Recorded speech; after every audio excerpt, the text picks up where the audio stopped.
Hello, this is Christian Okoye, former Kansas City Chiefs. You are listening to Grilling Truth. Welcome, everybody, to the Cincinnati Bengals Weekly Show. We're at Week 5. I'm your host, Mike Goodpaster, and I want to welcome in my co-host, as always, Joe Kelly.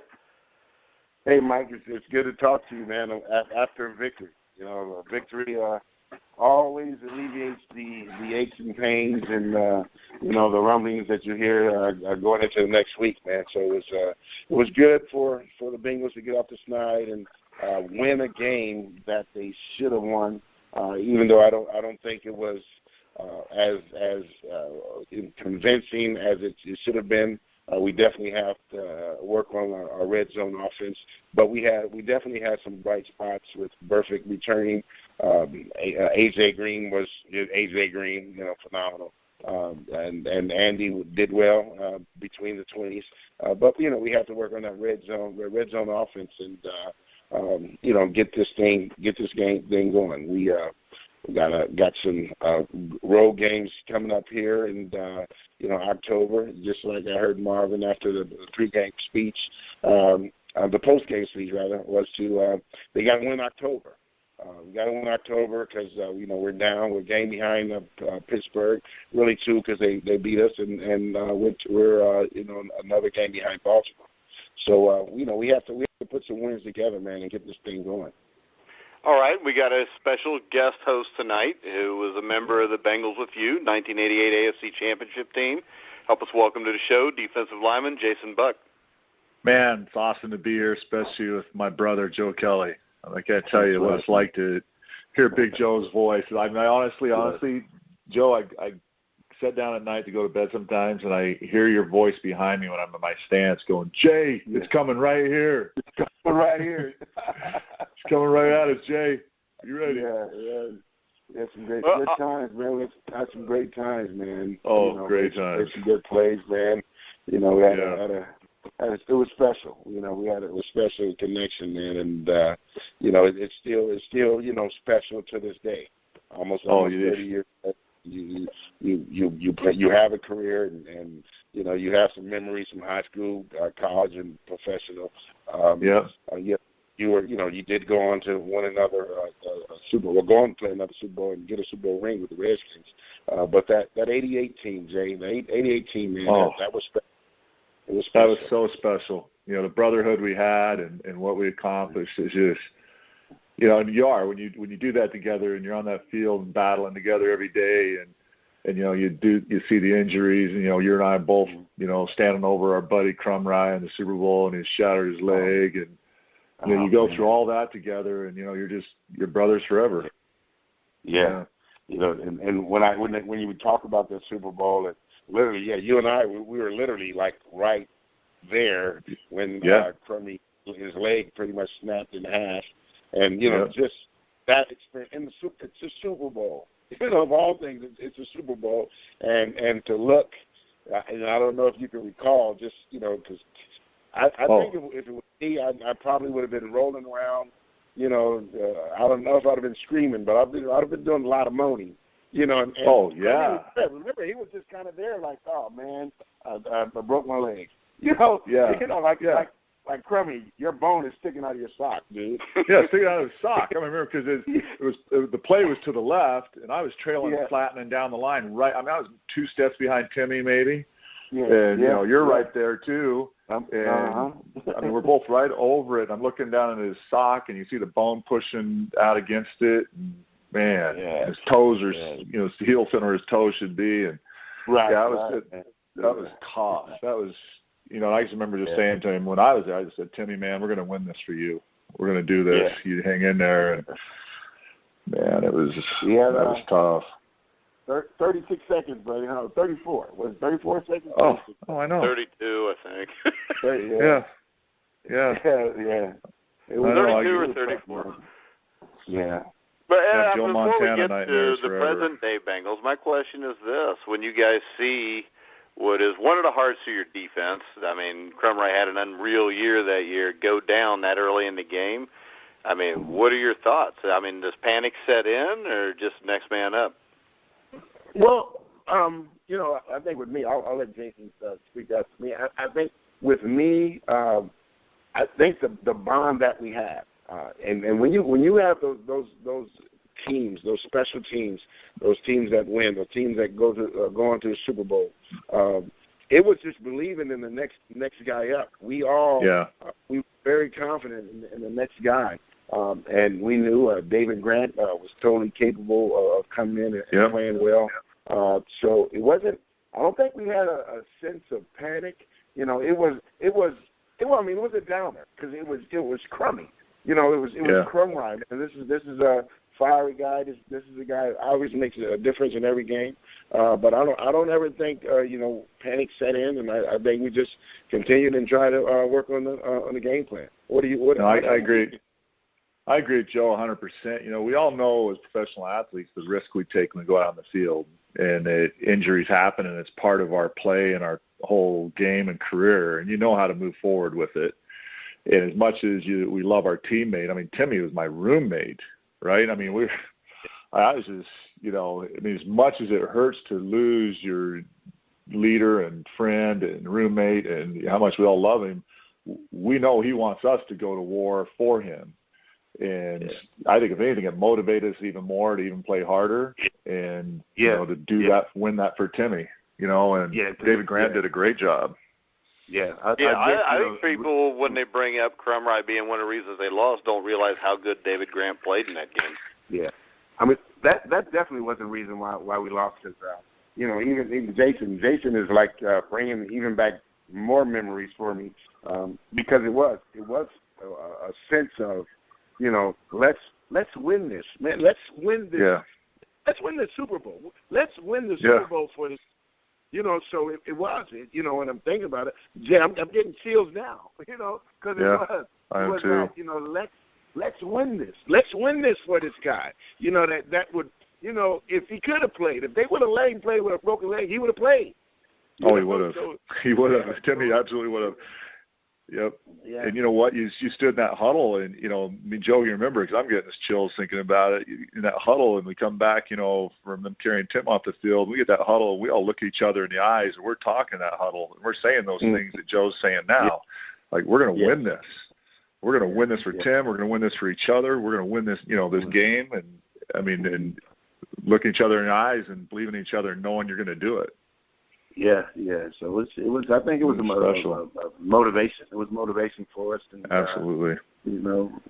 I think the Stanley Wilson situation played a bigger. As far as the outcome of the game, I think defensively, Grant did come in. He came in and he played well. In defense, Jerry Rice had. You look at Jerry Rice had his yards, but the biggest thing, with us, we still held those guys. We held those guys. We held them in 13 points.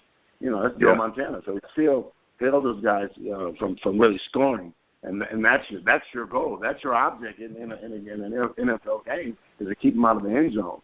But I think with Stanley, because Stanley definitely was a boost to our offense, special teams, and emotionally, he was an emotional leader on the offense. So, I think that was probably a bigger impact. I agree with you 100%, Joe. I think the Stanley situation the night before and losing him in the game and everything did more damage to the game than losing Timmy.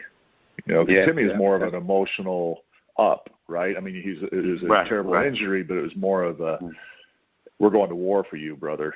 Right. And the other situation and my other was question a real with loss. Stanley Wilson was this. That field at Joe Robbie Stadium was terrible, and I think Stanley Wilson was probably more apt to be successful running in that than Iggy or James. Yeah. It was terrible. Remember that? It was terrible. Pieces of turf would just fly up when somebody was running. Yeah. It was a terrible field. That's amazing you remember that, Mike, because that was – I don't know if that ever got publicized very much, but that field was in horrible condition. And you see, I don't know, Jay, if you recall the beginning of the season, the Hall of Fame game, they canceled the game, because of the field conditions. And they couldn't have been worse, because that Joe Robbie Stadium was a beautiful stadium. It was a fairly new stadium then, but the turf was absolutely awful. It was like running on a trampoline. Yeah, exactly. Right? I mean, this big old spring, there's, like sponge in the ground. It was literally like a trampoline, your feet would go, it was weird. It was just, and then big old chunks of it come out, like not just sod coming up, but the soil underneath the sod, 3 or 4 inches, they just come out in chunks. Yeah. Which I think is even more impressive what Jim Breach did in that game. To hit a 43-yarder to give you the lead with 3 minutes left on turf like that. If you remember, I think Mike Kofer was the Niners kicker, and he shanked like a 20-yard field goal earlier in that game. Yeah. Little Breacher. Little Breacher. Breacher came through that game, and he gave us a shot. We had a shot. That's the only thing in sportsman football, man. In life, man, you just want a shot. You want a shot. You just want a shot. And at the end of the day, we years later, we didn't get the ring, but you still couldn't convince any of those 53 guys on that team that we weren't the best team that year, and to this day, probably one of the most special teams, I've ever been on. That's from high school. I agree. Played on some special teams. My '85 Orange Bowl team at UW was, had that that whatever that is, whatever we had in Cincinnati in '88. And our 85, 84 team, the 85 Orange Bowl, we had that. We had that, whatever that was. That's what we had, and it showed, and it shows, years later, how close. Jay and I haven't talked in a while, man, but it's like, he's in and out. He could hear me calling, and Jay, they're coming right here. It was like yesterday. It was like yesterday, man. It was like yesterday. So, some good memories, great memories, man. Oh, to be one of the really most storied games in the history of the NFL. Even though we, had that on the heartbreaking end of it, it was truly one of the great games. Yes, it was. In the history of the game, yeah. So it's good to see them. They're doing stuff now, though. I mean, they're winning and they're in the playoff hunt, and I think. Good team, good core of young guys, and now those young guys are, in that 4th, 5th year. Some of those guys are maturing, and it's a little different from when we were there. And when we were there, of course, Mike wasn't keeping all the core guys or keeping our guys together. Now you see on that D line, those guys have been playing together 5, 6 years. Some of those guys been there. Pecco, he's been there 11 years.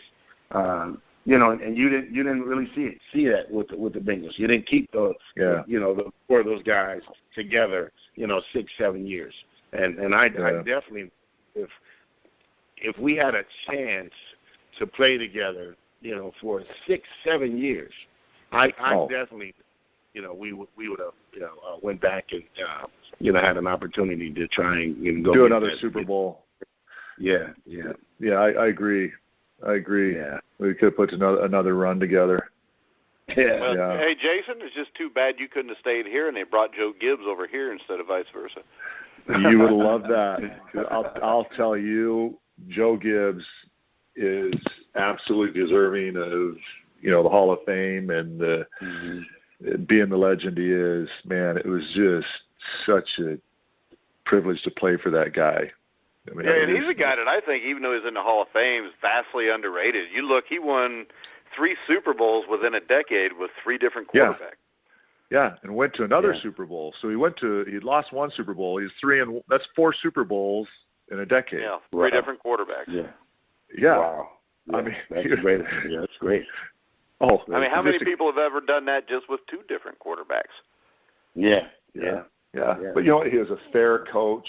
He was Vince Lombardi at heart. I mean, it was character first, athlete second, great Christian man. Just a disciplinarian, but you loved him. He was just. It was fun. He put it together right. Yeah. That's great. So I was kind of spoiled on that one. All right, Joe, so we usually talk about the previous week's game. I'd rather listen to you guys talk about the 88 Bengals and talk about that Bengals-Dolphins game. So we'll go ahead. We'll preview the Bengals against the Dallas Cowboys. I think Cowboys are 3-1. I know since Jason was with the Redskins, I know that he probably loves the Dallas Cowboys. No. But they're coming off I think 24-14 win over the San Francisco 49ers, led by rookie quarterback Dak Prescott. I know the one thing that concerns me, though, and we talked about this the other day, Joe, off air, was just the fact that it looks like something is missing with the Bengals offense. Something looks out of sync. Just looking at the game Thursday night, we were moving the balls. Like you said, between the 20s, we looked great. But that red zone offense, and I think because of how successful we were last year, once we got in the red zone, I think we led the NFL in touchdowns scored, and you don't see that.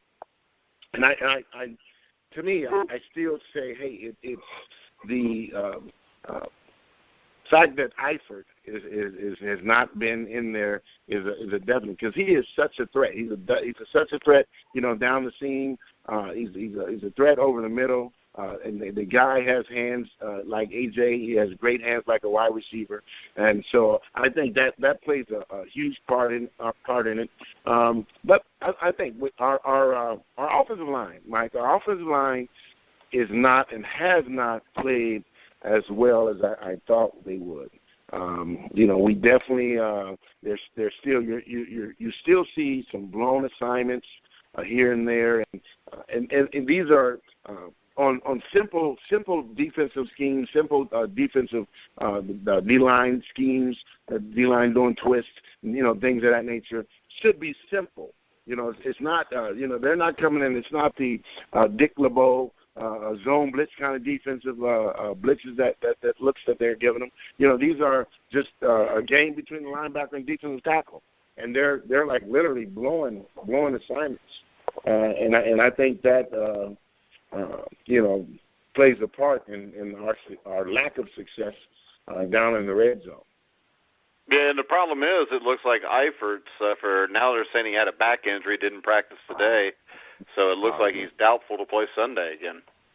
Yeah, I've been looking at all the everything that's trending on ESPN, and looks like unfortunately we won't have them. But I think one of the bright spots, when I look at the bright spots, Mike, we learned how to run the ball. we learned how to run the ball. We did have some success. It was against Miami, running the ball. And it's I think we can have similar success against the Cowboys as far as us running the ball.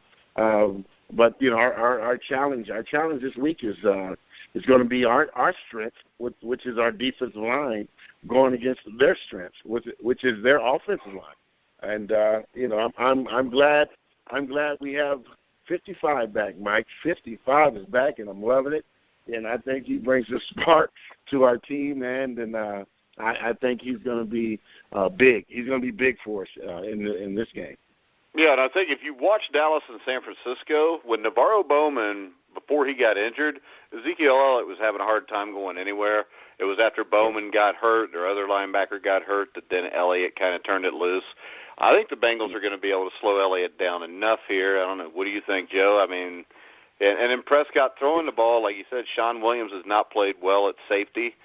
I think the Bengals got to get pressure. I think they got to win this one up front like you do most games. You see, right now, you have to look at the fact these two guys are having great success. But we have to look at it that these guys, these are still rookies. These are still rookies playing, and they've only played 4 NFL games in their life. So this is still, it's still a difference. Right now, they've had some early season success, which is awesome. But at the end of the day, Jason, you can attest to this. Hey, your how you played your first year compared to, your 5th, 6th, 7th year is night and day. If you had known some of the things or, looked at different offensive schemes and things that you can do with your ability, they're totally different. What do you think about that, Jay? Completely different. I mean, like you said, coming in versus a rookie and what your knowledge of the game is versus a 4, 5, 6, 7 year player. I mean, that is just night and day when you're in the prime of your career and how you have that understanding and how to deal with it and where you're at in the game. You can't compare it. A veteran is a veteran. Yeah, and like you said, Joe, I mean, Dallas' strength is their offensive line. The Bengals' strength is the defensive line. I'll go to Jason on this. I mean, I'm sure. I know you don't watch a lot of football because you're coaching your kids, but I know you've seen Geno Atkins, Carlos Dunlap. What's your take on those guys? They are, among the best in the NFL. I mean, I wish, I sit there and think about it as we talk about them, and I wish they'd give us a close-up shot of just the box in the NFL for those of us that understand the box and all the warfare that's going on in there. Right. Right? Yeah. Just the hand placement and the striking and the shedding the blocks and how you're handling those down blocks and traps and everything that's happening in there. It's a game all by itself, and it'd be fun to have just another screen right on the TV running zeroed in on the box. Yeah. But those are some great players there. And you're right, the game's won up front. Yeah, and Geno Atkins, the thing about him is, I mean, he's short, which they say is a drawback, but, I mean, the leverage he gets is unreal on offensive linemen. Yeah, his leverage, that's his game. You look at him, I walk up to him, and, they say 6'3", but I don't see 6'3". I see, 6'2". At the best, but when you look at this guy, when you look at him playing, look at him coming off the ball, he explodes off the ball. But the leverage that he gets on those offensive linemen, he is literally he's all season long. He's literally taking that center, that guard, and he's literally running with them in the backfield. And he's putting pressure. They're double teaming this guy throughout the game. And you see he's getting pressure, all day. So I'm confident that our strength it's going to be a great matchup because their offensive line. Dallas has I don't know I think I would say that they're the best offensive line in the league. So I think it's going to be a great test for our defensive line to go into the game and say, well, hey, this is the number one offensive line in the league, and you're playing against a rookie running back who I think is he leading? Is he the leading rusher in the NFL right now? Yeah, I think he is right now. Yeah, so you have him, and you have Dak Prescott. Has Dak even thrown an interception? One? I think maybe one. I don't know because my information on the rushing leader was off of Facebook, so that's 100% accurate. Any news you get off Facebook is usually dead. I'll tell you that all adds up to a world-class game, honestly. You think back to our 88 team, and we had, if not the very best offensive line in the NFL, definitely one of the very best. I mean, I would argue the best that year. That's why I think that was the top 10 offensive line in NFL history, Jason. Yeah. Our offensive line, those guys. And the thing we talk about, because every team has great players, right? You have great players, team, every position, but when you have that special thing, and our offensive line, our team had it, but our offensive line, those guys, they went out together, they did things with their families together, and they had that special bond, and it showed. Those guys, we weren't the number one offense, rushing and passing for nothing. Those guys led the way. Yeah, I think a lot of people forget that, you had delayed injury late in the season where Brian Blados had to step up in the playoffs and played really well. Yeah, and we lost Joe Walters prior to Super Bowl, so that was I don't even know how I didn't even think about talking about that. One of the biggest another reason that our offense really could have been more successful running against San Francisco in that Super Bowl if we had Joe Walters, because Jay, I know Jay, you can. I mean, looking at being a defensive lineman or offensive lineman, I think Joe Walters was playing just as well as Anthony or just as well as any tackle in the league at that time before he got injured. Well, and also I think Walters was playing great. I think it would have been a lot easier if Boomer would have been more than 11 for 25. Yeah. Because the first half, the Bengals did run the ball successfully, and then it seemed like they kind of got away from it, but it didn't seem like we ever could get anything going in the air. Yeah. But I'll tell you, Blados did a good job for Walters. I mean, you're right. Walters had a fantastic year and was playing great. Yeah. I remember, but you know what? We all had Blados's back. Remember, we were all pumped for him and excited for him because he went out there and just he played when we needed him to. Right? Yeah, he played well. Played well. Yeah, because I think he had to start both playoff games and the Super Bowl, didn't he? Yeah. Because I think Joe went down like 15 or 16. Yeah. Mm-hmm. But, all right, so we got to have a pick on this game. Joe, who you picking? I mean, we've done this for 2 years. We pick the Bengals every week, both of us. So are we going to continue? You know what, Mike? I don't see why I would change. I'm still looking at a rookie quarterback. Dak Prescott is looking great, but he's still a rookie. I'm looking at Ezekiel Elliott. He's running well, and I think he's just running with the plays being called. I don't think his natural instinct hasn't taken over because you can't, because you're not comfortable. I know my first year, second year, I would go and I would just try to execute what my responsibility was. But then as you get older, now your instinct, now you're able to play, and now you're able to utilize your ability because now the game slows down. So, right now for Ezekiel and Dak, that the speed of the game is fast. So they're just playing just off of their sheer ability. So, they're not being able to utilize, what they know until the game slows down. And the longer you play, become a veteran here, first year, second year, third year, you'll see. And the game slows down and you're able to make, a lot of plays that you didn't make when you were younger. So, I think with Perfect being back, and, I think that showed last week in our defense with 55 being back, the emotional leader. You see our run game. You seen guys in the right gaps, the right responsibilities. And so as far as like Jason was talking about in that box, that front seven, those D-line and those linebackers, I think we should be able to match up well with Dallas and slow that running game down and force this rookie guy to beat you. And I think if we can force the rookie quarterback to beat us, I think we can be successful, and I think we'll be able to do that. So I think it'll be a close game because I still think that we're going to have some issues in the red zone. So I'm looking at a game that's like 21-24, but I'm still, Mike, I'm gonna go with Houday Nation, man, and hopefully they can go down here to Dallas. I'll actually be at the game, so I have my Houday gear on and rooting the home team on, man, and hopefully they can go down there and start October right and get on a win streak. Yeah, I think this is a must-win because at 2-2, if you go to 2-3, you got to go to New England the next week.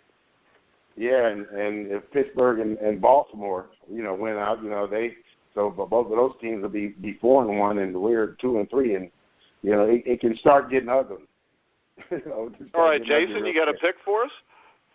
Yeah, you know what? I agree with Joe. Going down, I think we'll be the winner on this one and upset Dallas. I know they'd be favored going into this game, but I think it's going to be a great matchup, and the Bengals ought to come into this thing really fired up because they, like Joe said, they've got to have this one, and that just gives you an edge when you have to have it. That gives you an edge. So all right, so we'll wrap it up here. Be a 3-point type of game. You guys both played against the Cowboys in 1988. Any thoughts or recollections on that game? I think it was a 38-24 win. I remember some things. It was a tough game. A tough game. We still back then they weren't the Cowboys when Aikman and Emmett and all those guys came in, they started getting really good. I think they had a good team, but they weren't that dominating Super Bowl team they had as starting the 90s. No, we were the better team, absolutely. And going down, what I remember most about it was just finally, you grow up as a little boy watching the NFL, and now you're in Dallas Stadium, and you come out and there's Cowboy Stadium. Now there's the Dallas Cowboy cheerleaders, and the biggest thing I remember, it's the story of all of it, right? I mean, I'm an Idaho farm kid, and I'm finally here. And, I remember going out in the warm-ups. Yeah, I remember going out in the warm-ups and seeing Tom Landry. Yes. And, walk by in his hat. And I thought, holy crap, I'm here, man. I've made this. I mean, that was one of those awesome experiences of a younger player. It was my second year in the league. And I was like, I just remember, because, man, Tom Landry, I was watching him when I was like 4 or 5 years old. And now all of a sudden I'm there with him, and he's walking by me, and I'm coming out, warm-ups, and I'm playing against him. That was awesome. That was an awesome moment, at least in my personal life, and it was a great game. Yeah, it was. It was awesome. That's awesome. All right, well, Jason, it was great having you on the show. Anytime you want to come back, you're more than welcome. Well, hey, I appreciate that, man. And, Joe, it was so good to catch up and be with you again, brother. I need to fly out to Cincinnati sometime and just see you. That'd be awesome. Yeah, it'd be come to a game, go to dinner. I miss you. And it's great. It's great catching up tonight. All right, miss you too, bro, man. Love you, man. Great. It's awesome hearing from you, buddy. All right, love you, Joe. Thanks, guys. Okay. Hey, thanks, Jason. Buddy. All right, guys, that was Jason Buck. Joe, any final words for tonight's show? Well, it was awesome, man. It's awesome, guy that you're in the trenches with, and a lot of times when fans looking, they're looking on the field, a lot of stuff that you don't see or you don't hear, and Jason and I were lined up a lot of times on the same side. So, we would study film together, and, we were both real sticklers with watching film and, understanding what the offense was trying to do to us. So, we had that connection. We could literally, like we would be playing the Pittsburgh Steelers, and we knew the way Tunch Elkin sat in his stance. If it was going to be a pass, if he was going to pull, if he was going to block down, we could see those guys and read those guys, and we would be out there and, we calling the plays and, hey, Jay, Justin,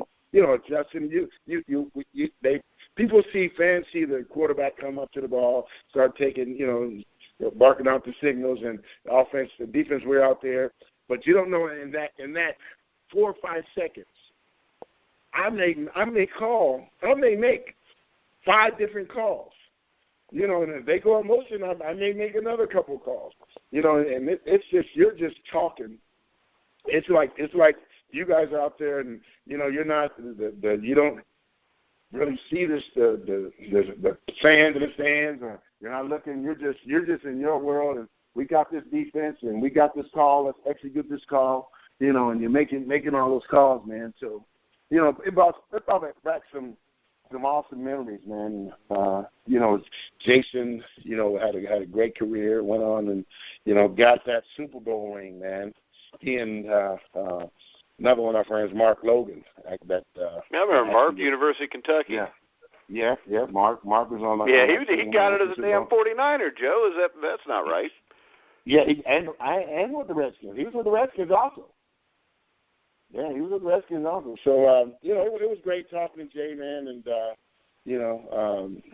special guy, man, real good guy, real family guy.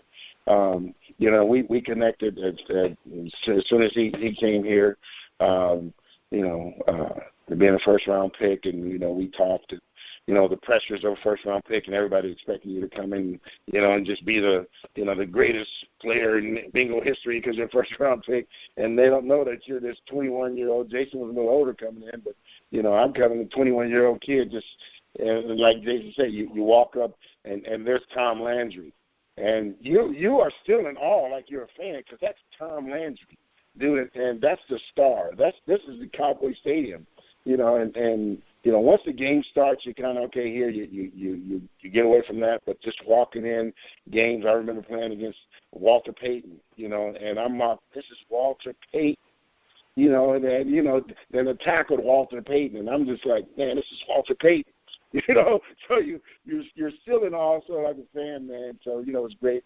Jay brought us some great memories, but I'm hoping that this team, Bengals have this year, that they can get on track.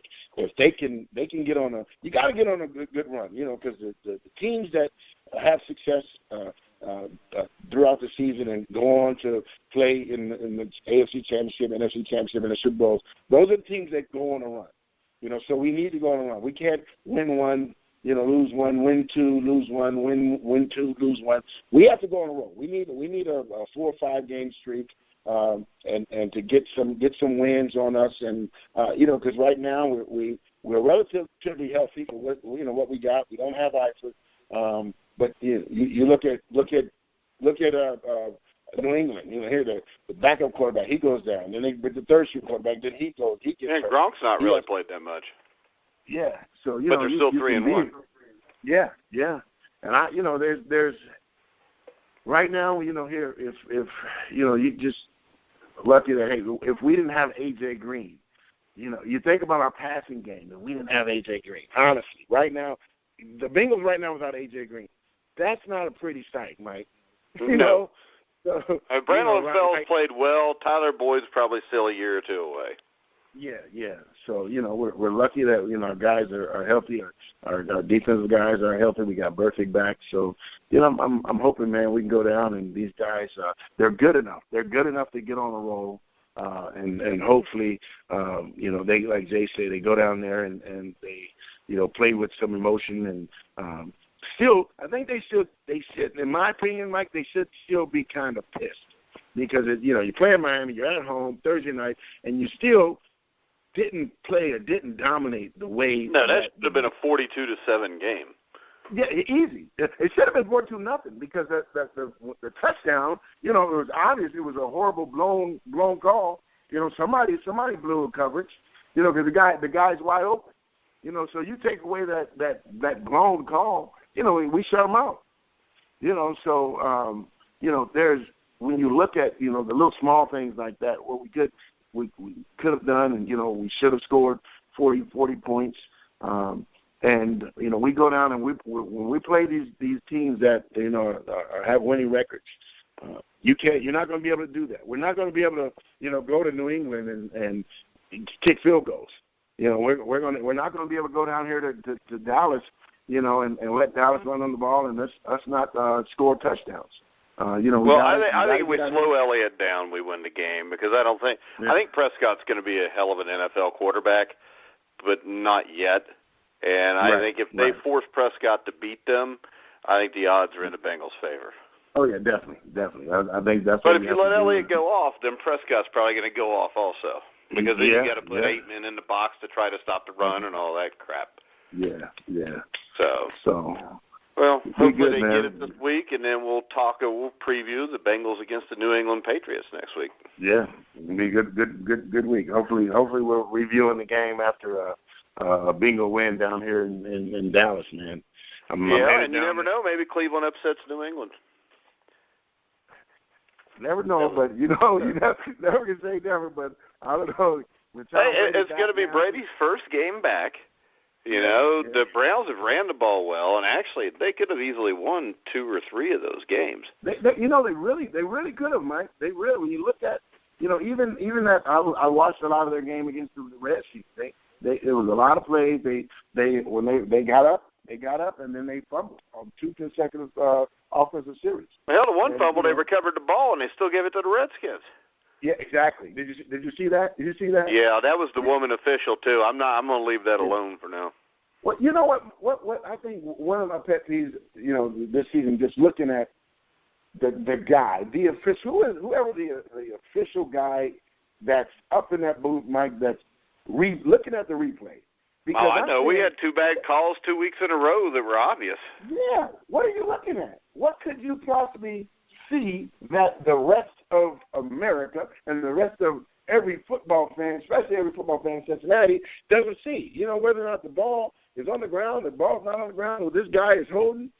What are you seeing in the replay booth to not overturn the call? That's what replay is for, to make you know, and if,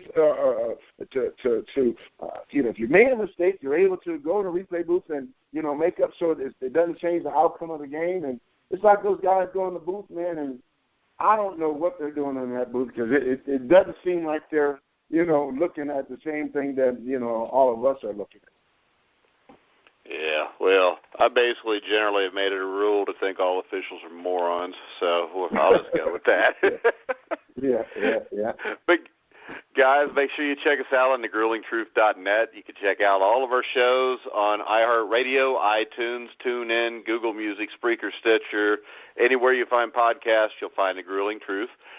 Make sure you check out our Green Bay Packers show this week, where we'll have former Green Bay Packer Don Horn. He was the quarterback right after Bart Starr. He'll be on the show with Aaron Zepnick and Joe Pritchard. Check out Dexter Carter with our San Francisco 49ers show. And we got like 20 other shows on here, so I'm not going to run through them all, Joe. But go check out thegruelingtruth.net if you want to hear some shows. Also, our NFL Weekly Pick'em show, which is with Mark Cooper, former Denver Bronco, every week. Make sure you check that out also, especially this last couple weeks because I keep winning. So that's always very important, is to win. Correct, Joe? That's it. Get the W. I'll take an ugly W over a great. Oh, it wasn't too ugly this week. I was like, I think 11-4 or 10-5, so it was all right. But you have to come on with us sometime. It's a good time. But, guys, make sure you check us out every week on the Bengals Weekly Show. You can catch us. The show will be out every Thursday morning, so make sure you keep an eye out for that. So for Joe Kelly, I'm Mike Goodpaster. You've been listening to The Grueling Truth, where the legends speak.